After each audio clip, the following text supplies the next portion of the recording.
Hello student, आप सभी को हमारे यूट्यूब चैनल पर वेलकम। आज हम लोग बात करने वाले हैं त्रिकोणमिति के बारे में। त्रिकोणमिति जो ऐसा चैप्टर है जो आपको एग्ज़ाम में बहुत ही अच्छा नंबर दिलवाने का काम करती है, इसलिए आप लोग इस वीडियो को ध्यान से देखिएगा। आज से मैं शुरू कर रहा हूँ त्रिकोणमिति का बहुत ही इंपॉर्टेंट टॉपिक और उसका प्रश्नावली 1। ठीक है, तो चलिए शुरू करते हैं बिना देर किए हुए, है ना। क्योंकि हमें पढ़ाई पे ध्यान देना चाहिए, हमें कोई बकवास नहीं करना चाहिए, क्योंकि हम लोग शिक्षा देने के लिए आए हैं और आप शिक्षा लेने के लिए बैठे हैं। ठीक है, तो चलिए शुरू करते हैं।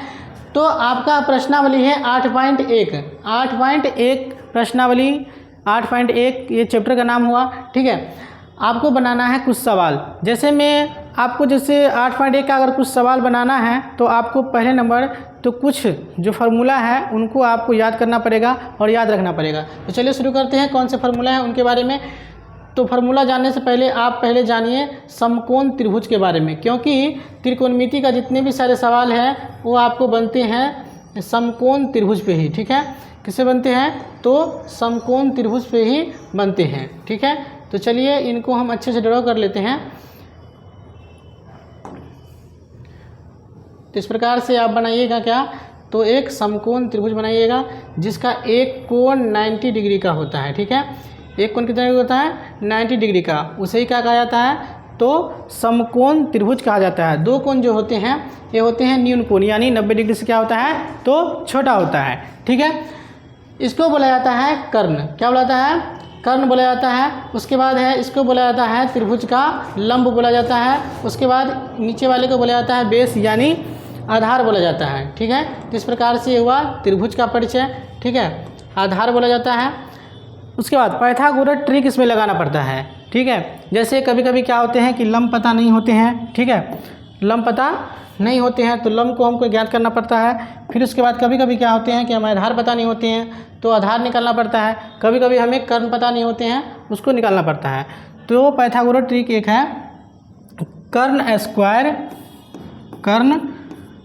स्क्वायर बराबर लंब का स्क्वायर प्लस में आधार का स्क्वायर। ठीक है, तो इस प्रकार से एक है पाइथागोरस ट्रिक। अगर कर्ण निकालना हो तो आप इस प्रकार से लिखिएगा कर्ण बराबर रूट अंडर, क्योंकि ये स्क्वायर जो है यही क्या बन जाता है? तो रूट बन जाता है। तो लिखेंगे हम लोग लंब का स्क्वायर प्लस में आधार का स्क्वायर। इस प्रकार से आप लिख लीजिएगा कर्ण का जो फॉर्मूला है वो। उसके बाद जैसे आपको कभी लंब निकालना हो तो क्या लिखिएगा? तो वही चीज़ लंब को रखिएगा इधर।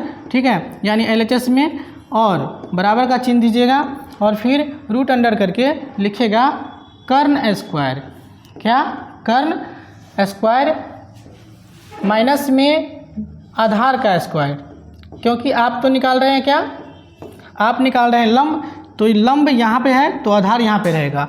अगर आधार निकालना हो तो क्या होगा?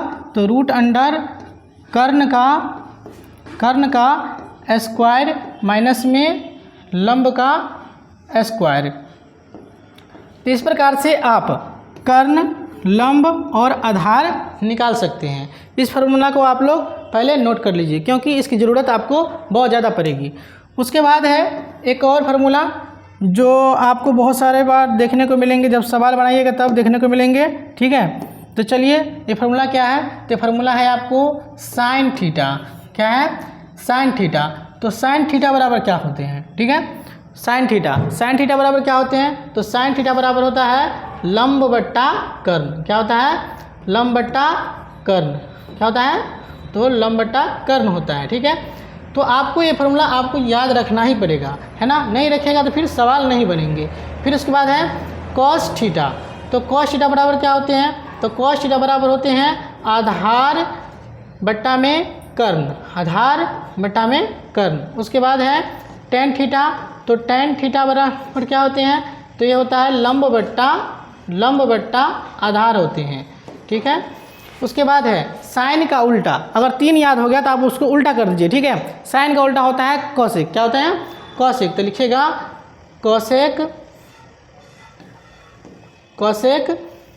Cosec theta.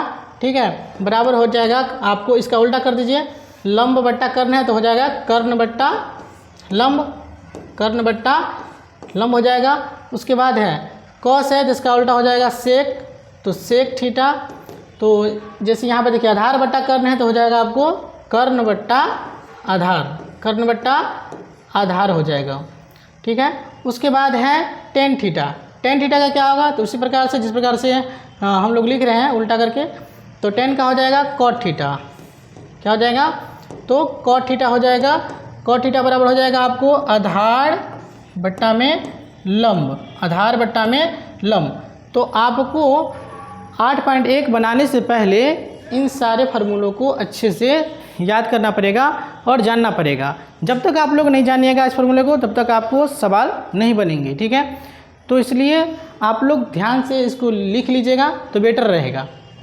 इस त्रिभुज का नाम भी आप बैठा सकते हैं, जैसे में यहाँ ए लिख दीजिए, यहाँ बी लिख दीजिए, यहाँ सी लिख दीजिए, ठीक है। लेकिन याद रखिएगा जैसे यहाँ साइन ए है तो आपको ये यहाँ बैठाना पड़ेगा। जैसे यहाँ देखिए साइन सी के लिए ये त्रिभुज ठीक है, ठीक है, क्योंकि जो यहाँ होते हैं ये होते हैं न्यून कोण, क्या होते हैं, न्यून कोण होते हैं। तो चलिए अब हम लोग चेक करते हैं सवाल को स्टार्ट, ठीक है। इसको पहले हम करते हैं इरेज।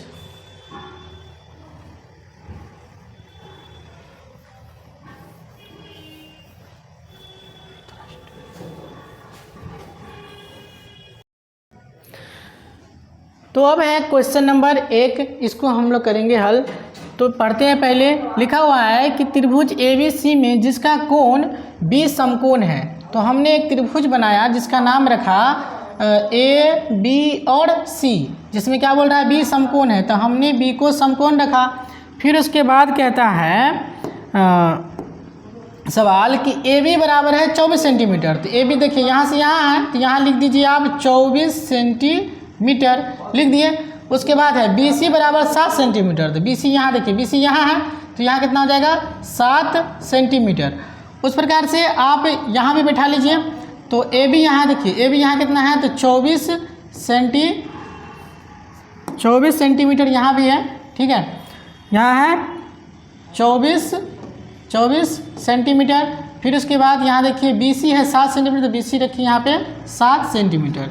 इसमें आप देखिएगा एक कर्ण पता नहीं है। हम यहाँ पे 2 त्रिभुज इसलिए ड्रॉ किए हैं ताकि आपको A वाले के लिए, जो A वाला न्यून कोण वाला त्रिभुज है ये आपका हो गया। उसके बाद जो आपका C वाला है उसके लिए A वाला है। आगे सवाल बनाने में आपको बहुत ही ये हेल्प करेगा, ठीक है। तो चलिए कर्ण पता करना है क्योंकि कर्ण पता नहीं है। तो कर्ण पता करने के लिए आपको क्या पाइथागोरस ट्रिक का इस्तेमाल करना पड़ेगा।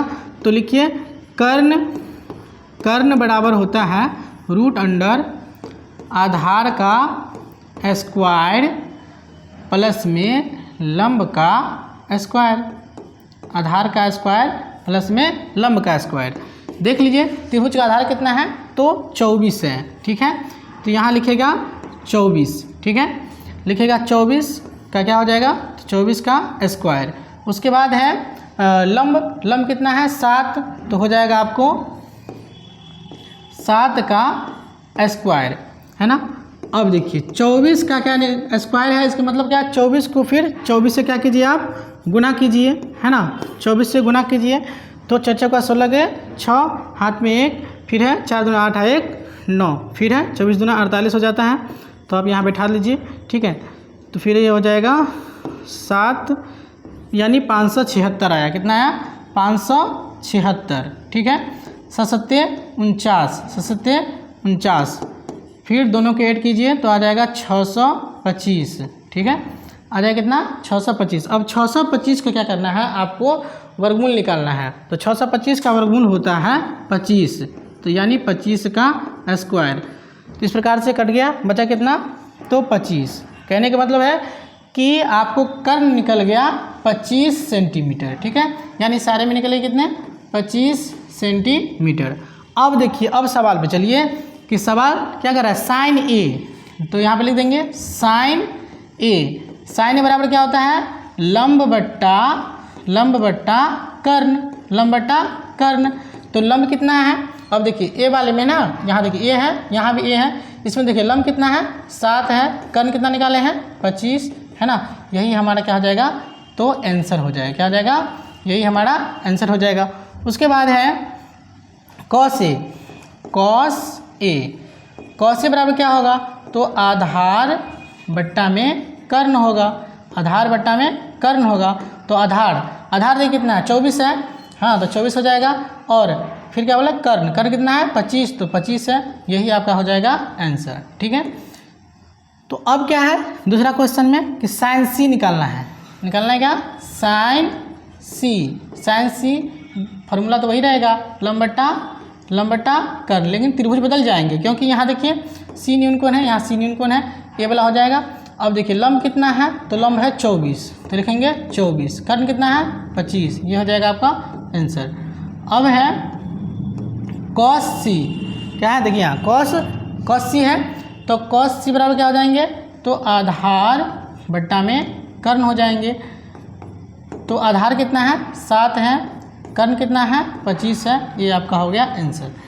तो इस प्रकार से आप 8.1 के पहला क्वेश्चन को सॉल्व कर सकते हैं। अगर अच्छा लगा हो तो आप वीडियो को लाइक एंड शेयर जरूर कीजिए। हेलो स्टूडेंट, तो अब है क्वेश्चन नंबर 2, प्रश्नावली 8.1 का। तो क्वेश्चन कहता है कि आकृति 8.13 में tan p minus cot r का मान ज्ञात कीजिए। ठीक है, क्या बोल रहा है, तो tan p minus cot r। आपको आकृति यहाँ दिया हुआ है, आकृति में आपको त्रिभुज में लंब और कर्ण दिया हुआ है, लेकिन आधार पता नहीं है। जब आधार पता नहीं हो तो आधार का फॉर्मूला लगाएंगे। तो चलिए आधार का फॉर्मूला पहले लगाते हैं, है ना। लिखते हैं आधार बराबर लिखते हैं रूट अंडर कर्ण का स्क्वायर माइनस में लंब का स्क्वायर। ठीक है, कर्ण का स्क्वायर माइनस लंब का स्क्वायर। तो कर्ण कितना है, कर्ण है 13, तो यहाँ लिखेंगे 13 का स्क्वायर, फिर है माइनस का चिन्ह, फिर लंब क्या, लंब है 12, तो 12 का स्क्वायर। ठीक है, उसके बाद 13 और 13 को क्या करेंगे, तो गुना करेंगे। 13 और 13 को गुना करेंगे, है ना। तो 13 तिया 39, 13 का 13, यानी कहने का मतलब आ गया कितना, तो 169 और 12 गुना कीजिए तो आएगा आपको